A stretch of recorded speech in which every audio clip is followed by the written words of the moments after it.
Welcome to the Land Your Bet Sports Betting Show.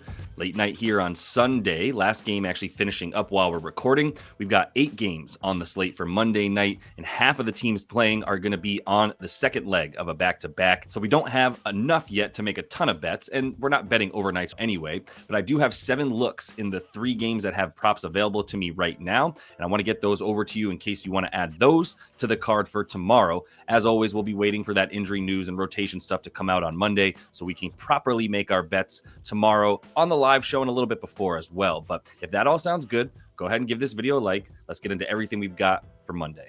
Quick reminder that we are going to have the live show Monday, 5:30 p.m. Eastern. You guys bring your bets, jump in the comments, and we go over that stuff together per usual. One little difference, we are starting memberships live on Monday. So if you do want to make sure that you get your bet reviewed on the show to see if it's worth it and we got some value there, you do want to become a member, go ahead and skip the line because we're probably not going to have time with 8 games tomorrow to get to everybody's bets. So we do choose the members first, and we obviously separate those comments and are able to go ahead and answer the questions that the members have specifically about the bets they want to look at. And then if we do have time, we get into non-members, but especially with 8 games, probably not going to have that. So if you do want to get that membership, you can jump in, just go ahead and jump in using the link that's right below you on the video player. You'll also have access to plenty more, including badges and icons and things that'll sort of help you stand out in the chat. So jump on that memberships. We're going to start that on the live show here, 5:30 p.m. Eastern on Monday. Going to be using Props Madness per usual, the #1 tool for sports betting research, definitely the most efficient and effective. If you do want to jump in and use that, you can get a 7-day free trial using code LYB, or you can just go ahead and use LYB to get 25% off your first month when you get in there. I've only had access to 3 games as I'm researching this stuff here. First one being this Bulls and 76ers matchup in Philly. And the first look that I have here is for Paul George, because I don't think we're going to see Joel Embiid tomorrow. It's still unclear. So keep in mind, Tyrese Maxey and Joel Embiid are questionable to play still. Paul George is listed as available, indicating he's going to be a go. On the other side for Chicago, I will say Patrick Williams and Ayo Dosunmu and Jalen Smith are all already ruled out. But for Paul George, what I'm considering here is that if Joel Embiid does not play and we see Maxey play, I still think he's a good look to go over on points at 18.5. Plus, there's the possibility that both of them don't play, and then his usage is going to be through the roof, and he might even be in line for about a 30-point game. I know that I've said myself in the recent past that this is not the same Paul George that we're used to, and I still stand by that. But this Chicago Bulls team is horrible on defense, currently rated 27th in their defensive rating. And as far as how Paul George is going to want to score when he's playing without Maxey and Embiid, or at least even without Embiid, he's still going to be he's going to have the ball in his hands a ton, and he's going to be a lot more of the pick and roll ball handler than a guy who's playing out on the wing waiting for the spot up, right? And you can see the top 2 ways that he scores is ISO ball and pick and roll ball handler, and especially without Ayo Dosunmu, their best wing defender available for Chicago, I think Paul George is going to have a pretty easy time scoring in this game, which should be pretty fast paced with how Chicago plays, despite how slowly this 76ers team wants to play. So we can't really get a bet down on anything in this one, especially because the 2 most important players for Philly are currently questionable in Maxey and Joel Embiid. But if you look at Paul George's numbers when he's been on the court without Joel Embiid and with Tyrese Maxey, he's at about 21 points per 36 minutes, and we should project him for at least about 34 minutes in this game against Chicago, which should be a close game, close enough for him to not just get blown off the floor like they did in their last couple of games where he got blown out by Boston, etc. So we should be seeing Paul George out there for 34 without Joel Embiid and with Maxey, but without Maxey, even more so. So I think he's going to be good for about 20 points in this game. I think we'll have an edge at 18.5.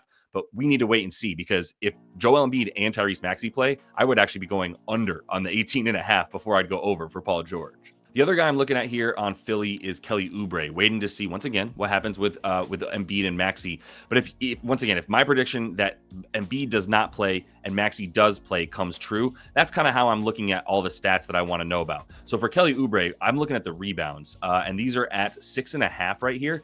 But if you look at him without Joel Embiid or Jared McCain, that was relevant. But with Tyrese Maxey and with Paul George, he's at 6.5. He's at about 8.5 boards, per game, over in 7 of 10 that he's played. And this Chicago team is horrible at rebounding. There's 29th in rebounds allowed. And the last time that this happened, where he played with Maxey and without Embiid against Chicago on January 25th, he had 12 rebounds in 18 rebound chances. And that's the thing that really impresses me. I can go over and scroll over on these advanced filters here on Props Madness and go over to rebound chances, which I probably passed the wrong way. Rebound chances right here. And I can see that when he plays without Joel Embiid and Jared McCain, he's at 13.6 rebound chances per game versus 10.9 per game when those guys, when we mix up everything and Joel Embiid comes back out into the game, right? So this is a good enough sample size for me against a horrible team in a fast-paced situation where I think Kelly, if we see both Maxey and Joel Embiid out, I'm looking at like doubles and things of that nature. Points will also be good for Kelly Oubre at that point because everything's going to skyrocket for him and Paul George and everybody else. Obviously, both those dudes are out, but I think Kelly Oubre is going to be a safe bet at 6.5, even if Tyrese Maxey is ruled in, as long as Joel Embiid is ruled out. One more guy that I will be targeting if both of them are out. So Quentin Grimes is not a guy that I really want to play any props if both of them are in, at least not at these numbers, right? And even if just one of them is in, we might be able to get away with it, but we need to see, because 5.5 rebounds is a great number if Joel Embiid is out, but we might see this get up to 6.5 if he is officially ruled out. So I'm not sure if these numbers are going to be playable for Quentin Grimes. His stuff has gotten really, really out of control high. If you look at the rebounds and assists, we played over 7.5 in the last game where he had 12 against the Nets, and that wasn't really a sweat, but 10.5. We're getting all the way up here now when we're not sure how many minutes he's going to get if this is a close game with everybody out there, including Joel and Tyrese Maxey. So for Quentin Grimes, we got to wait to see. We'll definitely be talking about him on the live show tomorrow at 5:30. And he'll be an over if guys are missing at these numbers. That's what it feels like right now, is that the numbers for Quentin Grimes are already priced as though Maxey and Embiid are going to be out. So we got to wait and see, because this is really high if even just one of them is available to play tomorrow. The other look I have for this game is on the other side for Chicago, looking at Giddey, because we know that once Ayo Dosunmu is out, this is a really good bet for Giddey. And not to mention, Zach LaVine is gone too. So the first thing I'm looking at here is just Josh Giddey without Ayo Dosunmu, taking him off the court.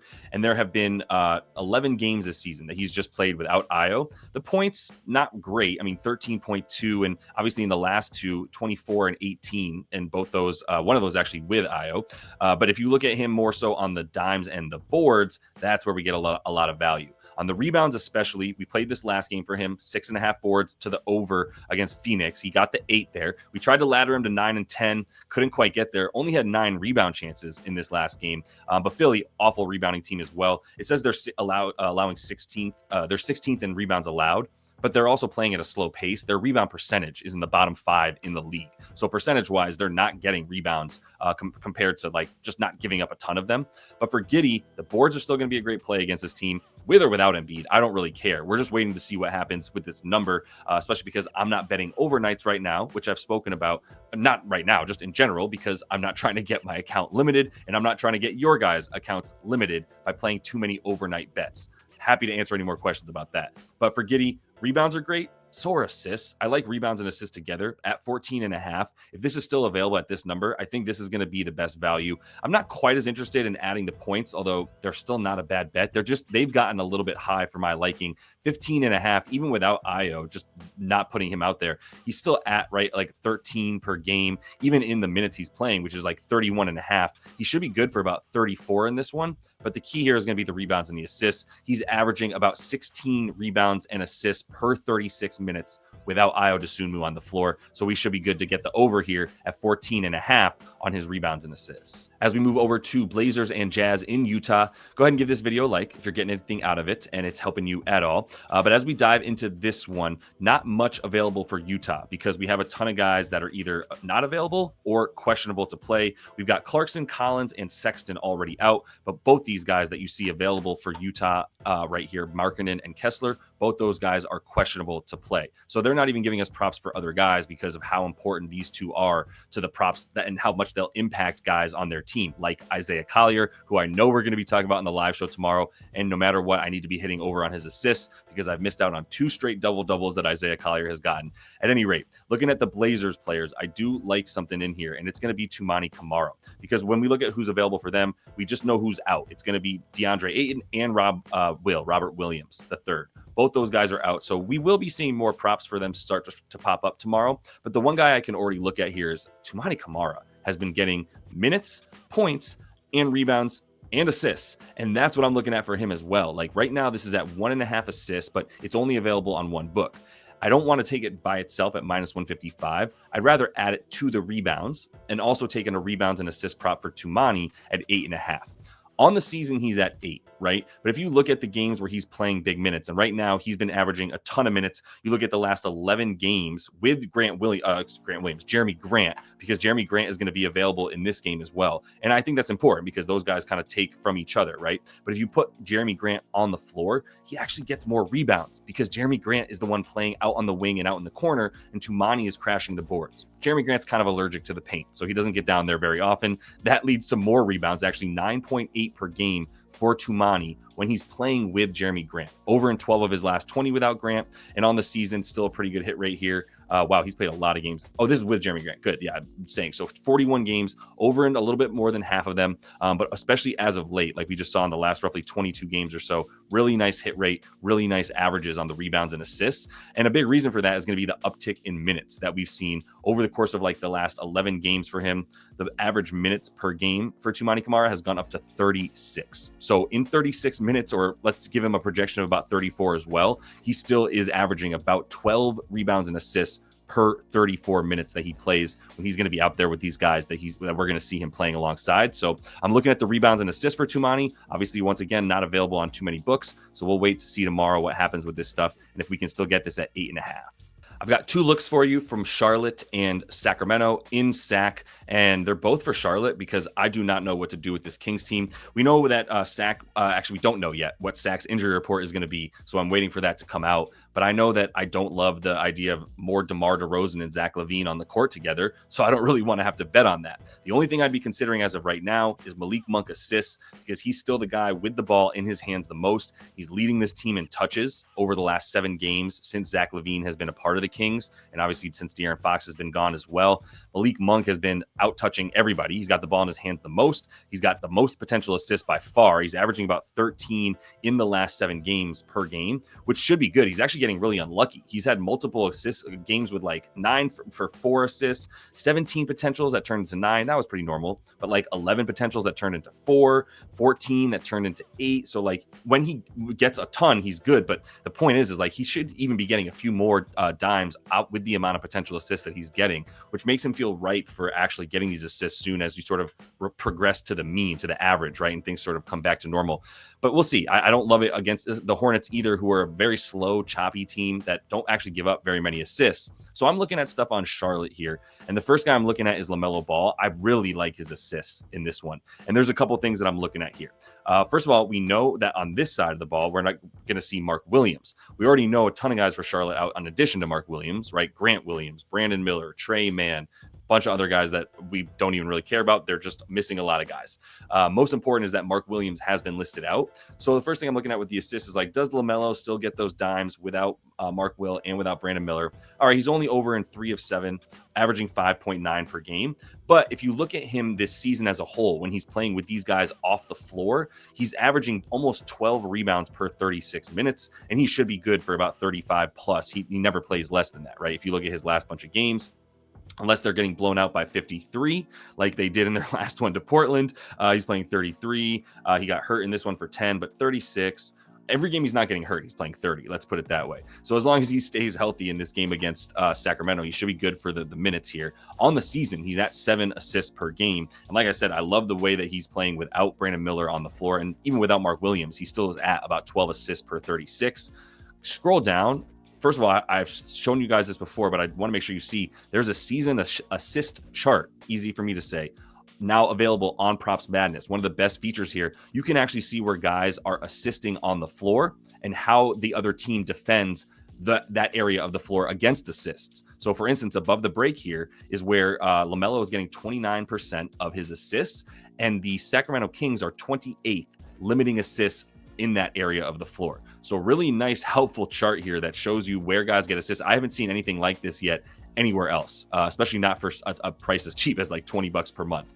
As far as the other players you can see here, past players that are point guards that have played against the Kings have all been diming up. 12 of the last 15 have gone over their line. That was for them that game on the assists.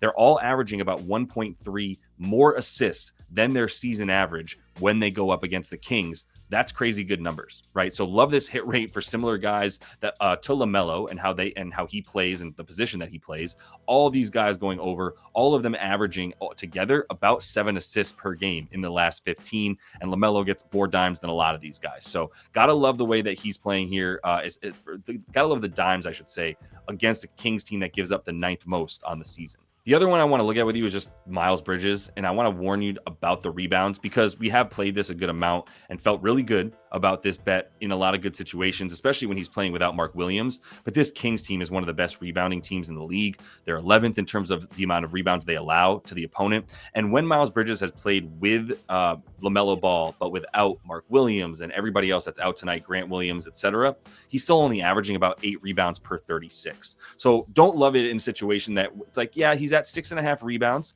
and like maybe at 5.5, I would take this. 6.5 is too much. There's not enough of an edge when he's not even really averaging that many more than 6.5 when he's playing in the situations that he's going to face here on Monday night when we go up against the Kings. So probably going to be a stay away. But if this drops down to 5.5 rebounds for Miles Bridges, I would consider the over at that point. All right, hope to see you guys on the live, 5:30 p.m. Eastern on Monday. Going to be going over the bets that I have talked about in this episode and some new ones that I'm sure I'll be adding and dropping those bets in the VIP section of the Discord as well. But if you do want to make sure that you get your bet reviewed on the show starting on Monday, make sure you do sign up for that memberships. You can get that right on the homepage on YouTube, and that'll give you access to skip the line and get your bet reviewed on the show. So hope to see y'all there. And until I do, happy betting.